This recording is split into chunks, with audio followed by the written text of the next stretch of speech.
গল্পকথন by Kallol chapter 2-তে আমাদের আজকের নিবেদন মতি নন্দীর লেখা পাষাণ ভার। ধর্মতলার মোড়ে স্টপটা উঠে যাওয়ায় অনিলের মতো অনেকেই চলন্ত ট্রাম থেকে লাফিয়ে নামে। লাল আলো থাকলে অবশ্য ট্রামকে দাঁড়াতেই হয়, তখন লাফানোর দরকার পড়ে না। বহুদিনই অনিল ভেবেছে দরকার কি এইভাবে নামার, মোড়টা পার হলেই তো টার্মিনাস। 50-60 মিটার পথ বাঁচাবার জন্যে নিজেকে মৃত্যু সম্ভাবনার সম্মুখীন করা কেন? 2-4 দিন সে নামল ধর্মতলা টার্মিনাসের ট্রাম থামার পর, কিন্তু অন্যান্যদের টপাটপ নামা দেখে আর নিজেকে সামলাতে পারে না। শুধু মনে হয় আবার এতটা পথ হেঁটে ফিরব। 50-60 মিটার, অর্থাৎ 1 মিনিট দেরি করার ধৈর্যও অনিলের নেই। সেদিন ট্রামটা ধর্মতলা মোড়ের কাছাকাছি, সবুজ আলো জ্বলছে, একটা লোক নামার অপেক্ষায়। লোকটাকে মাসে অন্তত 12-13 দিন অনিল ট্রামে দেখে।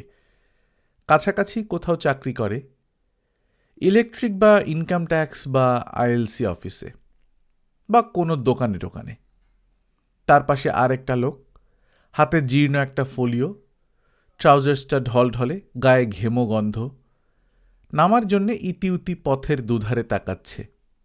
বোঝা যায় ভরসা পাচ্ছে না। অনিল বিরক্ত স্বরে বলল, নামবেন যদি নামুন, নয়তো সরে দাঁড়ান। হ্যাঁ, নামি। লোকটি ব্যস্ত হয়ে নামামাত্র রাস্তায় তালগোল পাকিয়ে গেল। পেছনে একটা ডাবল ডেকার বাস আসছে। ঘাড় ফিরিয়ে দেখল বাসের একটা চাকা লোকটার গায়ের উপর উঠছে। কি কথাই বললেন দাদা? অনিল চমকে দেখল তার সামনের লোকটি, যার সঙ্গে ট্রামে মাসে অন্তত 12-13 দিন দেখা হয়, কথাটা বলল। অনিল তৎক্ষণাৎ টুক করে চলন্ত ট্রাম থেকে নেমে ধর্মতলার ভিড়ে মিশে গেল। সারাদিন অনিল কাজে মন বসাতে পারল না। লোকটি তার কথাতেই নেমে বাস চাপা পড়ল। হয়তো মরে গেছে।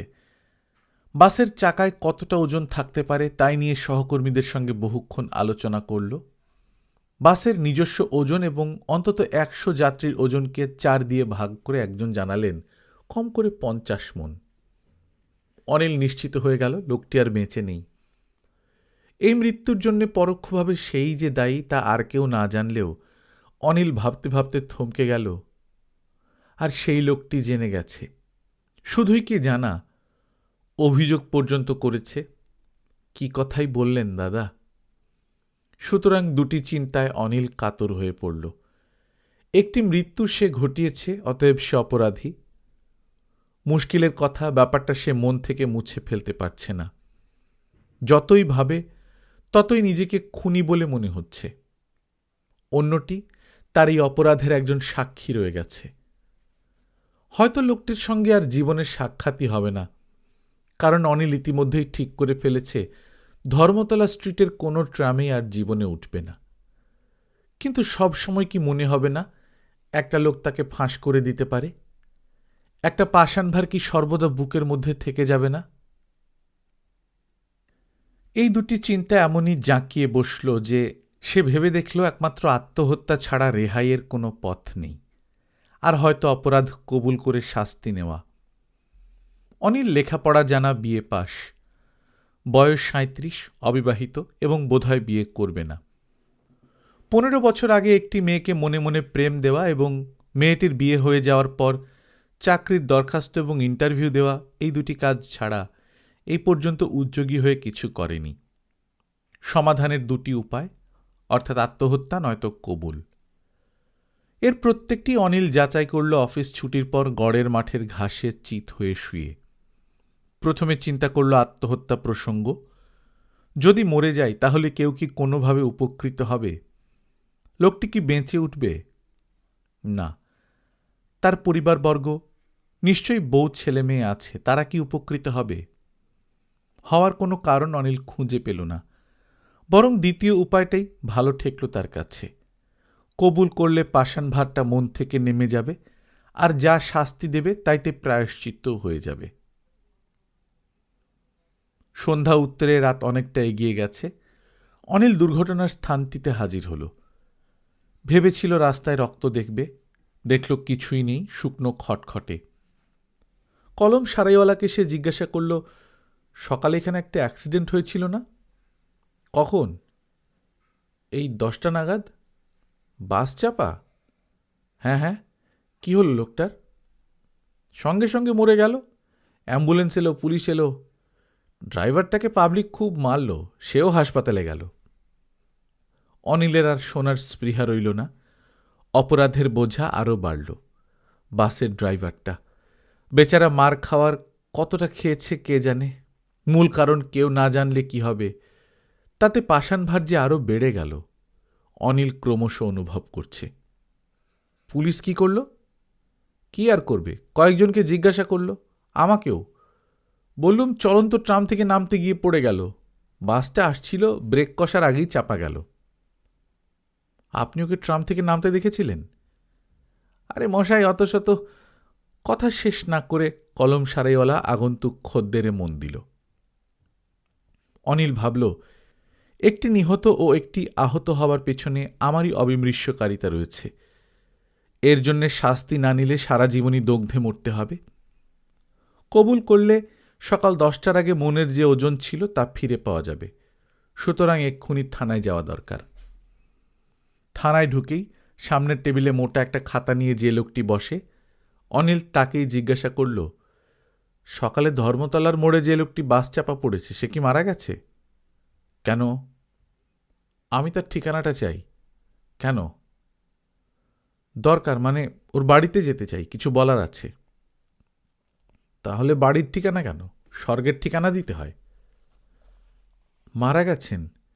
অনিল ব্যাপারটা পাকাপোক্তভাবে জেনে বিমর্ষ কণ্ঠে বিড়বিড়িয়ে বলল, ইস, আমার জন্যই মারা গেলেন। শোনামাত্র পুলিশটি লাফিয়ে উঠে তার বড়বাবুর ঘরে অনিলকে নিয়ে গেল। স্যার, আজকে সকালের অ্যাক্সিডেন্টটার জন্য ইনি দায়ী। কোনটে? বাস চাপারটা। চেয়ারটায় বসা উচিত হবে কিনা অনিল তা ঠিক করতে না পেরে দাঁড়িয়েই বলল, উনি ট্রাম থেকে নামার জন্য দাঁড়িয়ে, আমি তাড়া দিতেই ব্যস্ত হয়ে নামতে গিয়ে এই কাণ্ড ঘটল। যদি তাড়া না দিতুন তাহলে উনি নামতেন না, মারাও যেতেন না।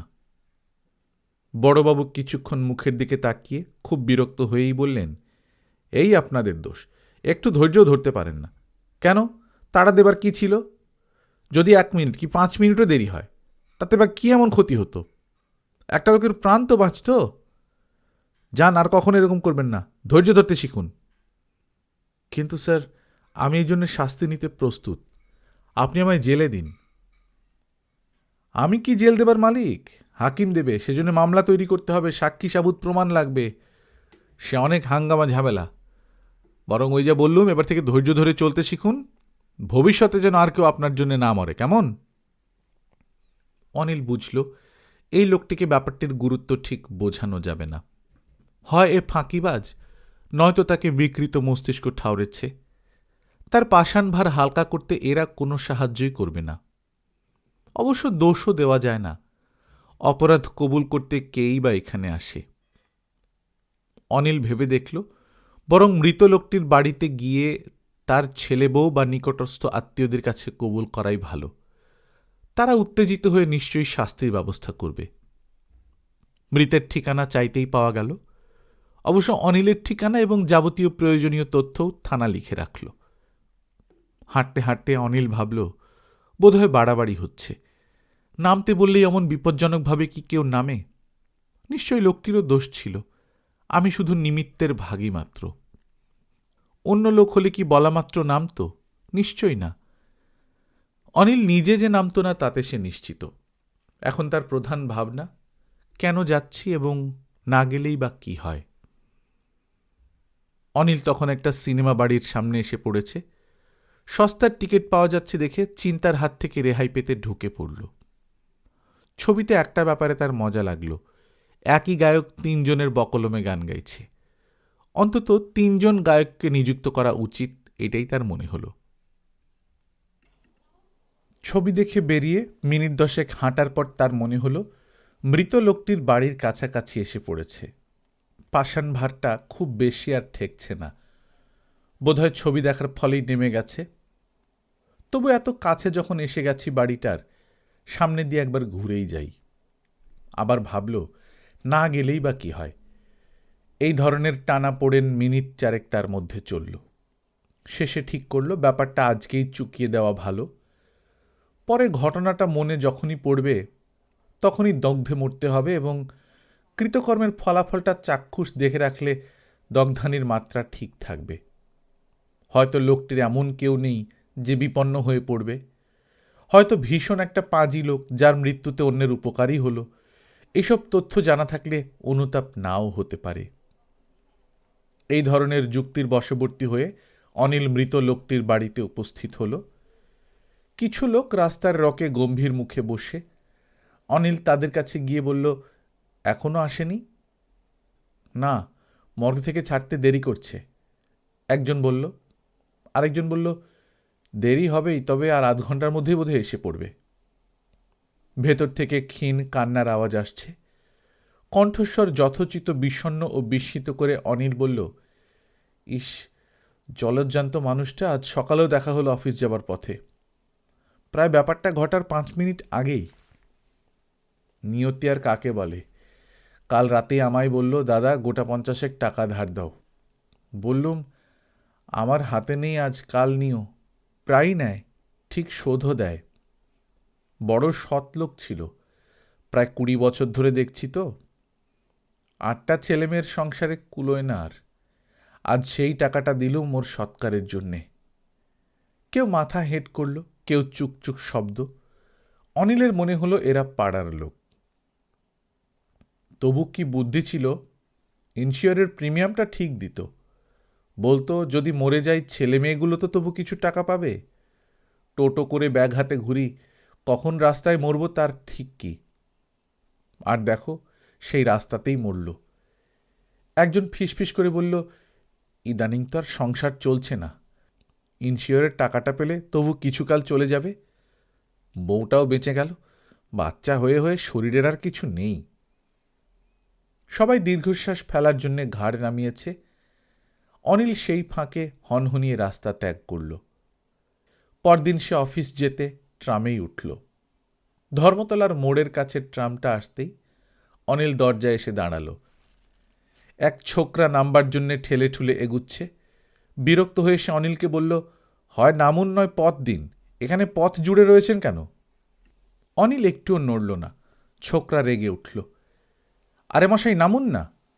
ছোকরা অনিলকে বেশ জোরেই ঠেলা দিল।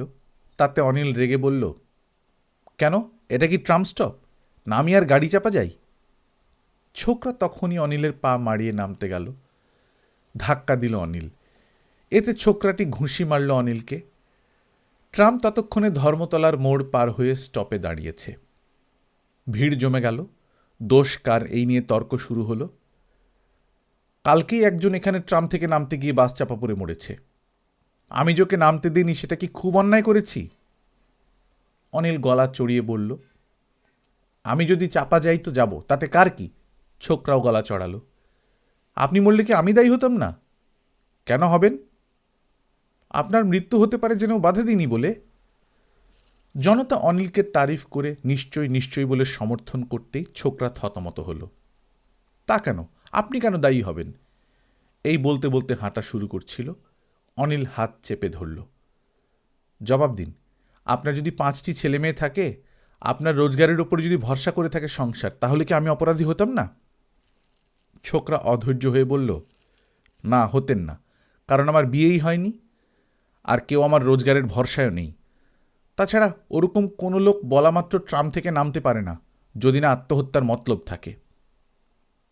জনতা সায় দিয়ে মাথা নেড়ে যে যার কাজে চলে গেল। তখন অনিল অফিস যেতে যেতে বোধ করল পাষাণ ভারটা একদমই নেই। তার মনে হলো এই জন্য ছোকরাটিকে কৃতজ্ঞতা জানানো উচিত। তবে এটাও ঠিক, আমি মরলে ছোকরা সেটা নিশ্চয়ই আত্মহত্যা বলে চালাতো, তাহলে সেটা খুবই অন্যায় হতো। গল্পকথন বাই কল্লোল চ্যাপ্টার 2তে শুনছিলেন মতি নন্দীর লেখা পাষাণ ভার। আমরা নিয়মিত গল্প পাঠ করে শোনাচ্ছি। আপনারা যারা প্রথমবারের মতো শুনছেন, কাইন্ডলি সাবস্ক্রাইব করে নেবেন।